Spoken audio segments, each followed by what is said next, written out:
Welcome to our Community Assessment Project, Obesity, Facing the Challenges in Greenville, North Carolina, by Cyril Edmondson, Camille Kroll, and Sarah Wilkerson.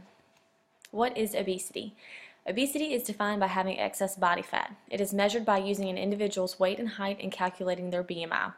Overweight and obesity result from an energy imbalance. It is often a result of a prolonged, consistent, or gradual increase in calories consumed with an accompanied decline in energy expenditure. Factors that can put an individual at risk for overweight or obesity are genetics, eating habits, environment, life habits, attitudes and emotions, and income. We did our assessment on Greenville, North Carolina, Pitt County, where 72.7% of adults are overweight or obese. 1 in 3 children are overweight or obese. Significant contributors to the development of obesity are the lack of exercise and poor eating habits. Only 42% of Pitt County adults reported that they met the recommended 30 minutes or more of physical activity at least 5 days a week, and 20.5% of adults in the county reported no physical activity in the last 30 days, according to the CDC. In Pitt County, only 16.8% of adults meet the federal government's guidelines for fruit and vegetables consumption, which is lower than the national rate of 23.4%. More than 25% of Pitt County adults report eating fast food 4 or more times per week, according to the CDC. We did our windshield survey of Greenville, North Carolina. We started off with open space, condition of the area. Sidewalks are present, mostly in neighborhoods, throughout the campus in Uptown Greenville. The City of Greenville is currently taking bids for the Community Development Sidewalk Project. This will provide the town with more sidewalks to increase safety for the public. There are also several parks noted within the town of Greenville. GreenvilleNorthCarolina.gov has a wonderful website that allows residents to search for different parks and recreational activities. According to Onboard Informatics, there are 9 city parks located within the Greenville city limits. There are also greenways, which is 1.3 miles of interconnected linear parks that connect Green Spring Park, Elm Street Park, and ECU's College Hill. This stretch of green space allows locals to have an area for biking, jogging, and walking. Most houses are greater than 10 years old. Majority have vinyl siding and brick exterior. Apartments and student housing areas are noted, mainly in part due to the city being home of East Carolina University and Pitt Community College. Moving on now to the commons, street people, and animals. When driving toward downtown Greenville, it's hard to miss the large number of college students wandering the streets and front yards of fraternity houses and sorority houses. The obese population is more noticeable outside the student population. However, this problem is still evident in the younger generation. The town commons also hosts several events throughout the week, from small concerts to exercise classes. At the time of the survey, no classes were being held, but there were several people walking and running. The estimated average age range of the public that were seen to be physically active are in their 20s to early 30s. During the summer, the town commons hosts a month-long umbrella market where local vendors come together to set up table stand stations and sell their products to locals and visitors. In the fall, the town commons hosts Free Boot Friday, which happens Friday afternoons. Crowds gather at the town commons, listen to invited bands, musicians, and performers that are both local and national. And the Greenville Convention Center is open all year round. They have several expos, shows, and programs. For example, the Bridal Expo, Christmas Show, school functions, gun and knife show, and local church functions also host here as well. Next up is our health indicators and media. While driving around close to downtown, there are several signs that direct people to the medical district. Within the medical district, there is the 5th largest hospital in North Carolina, Vidant Medical Center, which is a 900-plus bed hospital.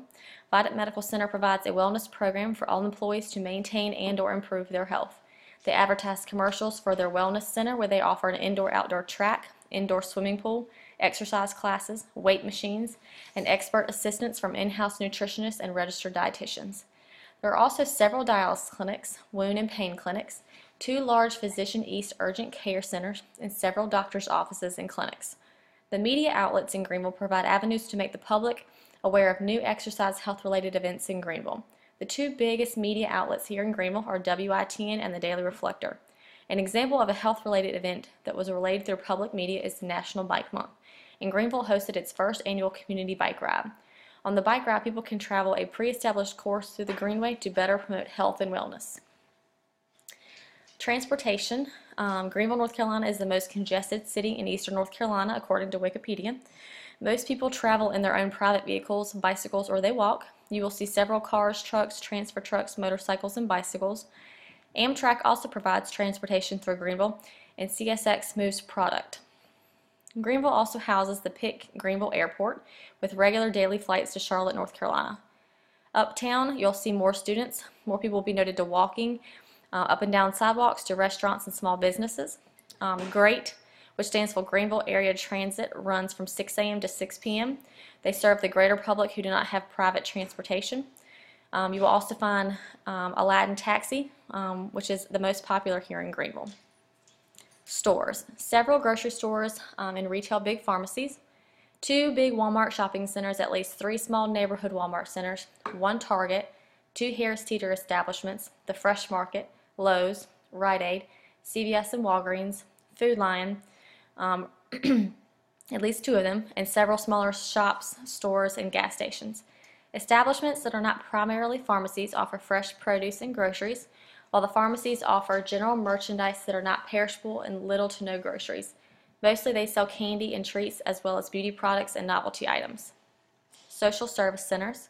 Recreation and Parks Department that is in charge of the operation of several recreation centers in Greenville. They operate Bradford Creek Golf Course, Greenville Aquatics and Fitness Center, River Birch Tennis Center, the J.C. Parks Recreation, Library Complex, C.M. Epps Recreation Center, South Greenville Recreation Center, and the Elm Street Gym Center, according to Greenville, North Carolina, 2015. Race and ethnicity. In 2012, the population stood as 54.9% white, 37.3% black, 3.4% Hispanic, 2.4% Asian, 0.3% American Indian, according to Onboard Informatics. Several restaurants are all over town, fast food and sit-down restaurants of various ethnic origins. Most of the signs here are in English. Those that are not usually have an English translation underneath. Often the foreign language is in Spanish. Religion. Places of worship for Christians, including Catholics, Methodists, and also Muslims, among others. Besides places of worship, certain religious groups hold fundraisers. Sarah conducted an interview with Stephanie Cottrell, who is a registered dietitian who works closely with the bariatric program at Vidant Medical Center and assists in the screening process for bariatric surgery. Stephanie spoke with me about the most common reasons her patients have stated they don't exercise. There isn't enough time in the day happens to be the most common. People are too distracted with work and kids and they don't have time to exercise. Some patients stated they didn't know where to start and that going to the gym is intimidating because they aren't sure what to do and where to get started. For those who have tried to exercise, they jumped the gun and did too much and weren't prepared for the soreness. Most of these people said that was the last time they exercised. When talking about eating habits and dieting, she gave me the top 3 poor eating habits that her patients have: eating fast food more than 3 times per week, drinking more than 2 sodas per day, and eating a maximum of 1 serving of vegetables per day. Stephanie recommends her patients start exercising 3 times per week or start with 30 minutes of walking per day. Next is to get a trainer. They can be expensive, but the results are worth it. They can help you get started and assist with nutrition as well. When talking about dieting, Stephanie recommends to start eating on smaller plates. Smaller plates make it look like they have more food, but will help you cut down on portion size. Lastly, Stephanie tells her patients to fill their plates up with much color as possible. Eating vegetables and fruit will be filling and will help with sugar cravings. Epidemiology. Obesity is the gateway to other comorbidities including type 2 diabetes, coronary heart disease, hypertension, stroke, cancer, and respiratory problems. There is no single cause for the conditions of overweight and obesity. There is no single approach that can help prevent or treat them. Treatment may include a mix of behavioral treatment, diet, exercise, and sometimes weight loss drugs. In some cases of extreme obesity, weight loss surgery may be an option. In 2013, the top 5 causes of death in Pitt County were heart disease, cancer, stroke, chronic lower respiratory disease, and diabetes, according to Pitt County Public Health. Demographics. Total population, 84,554. Population by gender, females outweigh the males by 45,792 compared to 38,762. Population by race and ethnic origin, American Indian, Alaskan 303, Asian is 2,025, Black African American is 31,372, Hispanic is 3,183, Pacific Islander is 34, White is 47,579, others not specified as 1,489. The age distribution here in Greenville, the 5 to 17 year age range is 10,647. 18 to 64 years is the majority, which is 61,685, and 65 plus is 7,037. The median household income in 2012 was $30,000. Estimated per capita income in 2012 was $18,000. And unemployment rate in June 2014 is 6.3%. This is all according to citydata.com. More interesting facts. Adult diabetes rate is 9.6%. Adult obesity rate is 32.2%. Low-income preschool obesity rate is 15.9%. And more than 25% of Pitt County adults less than the age of 65 are uninsured. Strengths and assets. The Pitt County's Health Department has a mission to protect, promote, and assure the health of all people in Pitt County. Their Board of Health has developed several programs, some in partnership with the Vidant Medical Center Foundation, in an effort to achieve their goals for the years of 2012 to 2015. The Pitt County Board of Health priorities include chronic disease control to include cardiovascular disease and diabetes management, risk factor reduction to include nutrition, physical activity, and tobacco health, infant mortality, unintended pregnancies, and communicable diseases, control to include sexually transmitted diseases, infection diseases, and foodborne illnesses. In partnership with Vidant Medical Center, the Board of Health hopes to achieve increased access to care, chronic disease prevention and management, and improved nutrition and physical activity. Community programs that have been developed by the county and their partners, especially ones related to obesity, include Vidant Medical Center community health programs, which include education and screening programs at numerous community venues. Other programs include farmers market education programs that provide opportunities for residents to learn about locally grown food and in-season produce on Saturdays in May through August.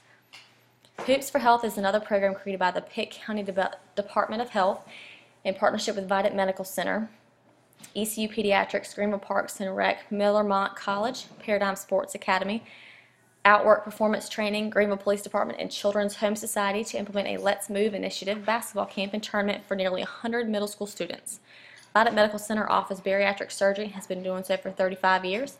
They have state-of-the-art surgical equipment and specialized nursing care and are recognized as a bariatric center of excellence. Diagnosis and areas of improvement. Our diagnosis for Pitt County's obesity problem is obesity secondary to poor nutrition and decreased physical activity, as evidenced by the 72% of adults in Pitt Counties are obese. Areas of improvement include lack of farmers markets available through Pitt County, decreased public education about nutrition and exercise, educating the public on the importance of a balanced diet and compliance with prescribed medications. How are we going to make a change?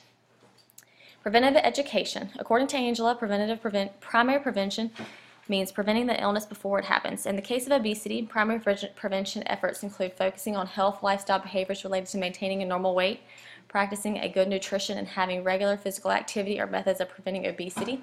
Policies that promote good nutrition and physical activity are other measures of primary prevention. We propose the inclusion of preventative education in the curriculum among schools of all grade levels, from kindergarten all the way through college, primarily on the consequence of poor nutrition and living a sedentary lifestyle as it relates to obesity. At this time, Greenville, North Carolina has only 3 farmers markets spread throughout the town. We propose establishing 2 to 3 new farmers markets for easier accessibility for the community. We propose offering free community exercise and organizing a walk for obesity. Group exercise offers a variety of benefits you might miss out on if you choose to work out on your own. Some of the benefits include exposure to a social and fun environment, a safe and effectively designed workout, a consistent exercise schedule, and accountability factor for promoting exercise, and a workout that requires no prior exercise knowledge and experience. The Walk from Obesity would hopefully become an annual event sponsored by local businesses, which will boost the local economy. We propose creating posters, pamphlet, and educational materials, TV infomercials, and web advertisements that contain small snippets of information about obesity, radio talk, and newspaper magazine articles, among others. This would be conducted in an effort to reach as much of the public as we can to educate them on what obesity is, the risk factors, and potential complications. The primary goal will be to raise awareness and hopefully spark inspiration of the public's mind and encourage them to evaluate their lifestyle choices and become a source for support from one another. What did we learn? In conclusion, we have learned that obesity can happen to anyone. It is not simply due to genetics. Among some individuals, genetics can play a part. If we ourselves choose to make a better choice to eat lifestyle and live better lifestyles, our bodies will be thankful. As registered nurses, we are at high advantage, becoming very influential people to our clients. The next 4 slides are all of our references that we use throughout this PowerPoint. Thank you very much for taking your time to read it.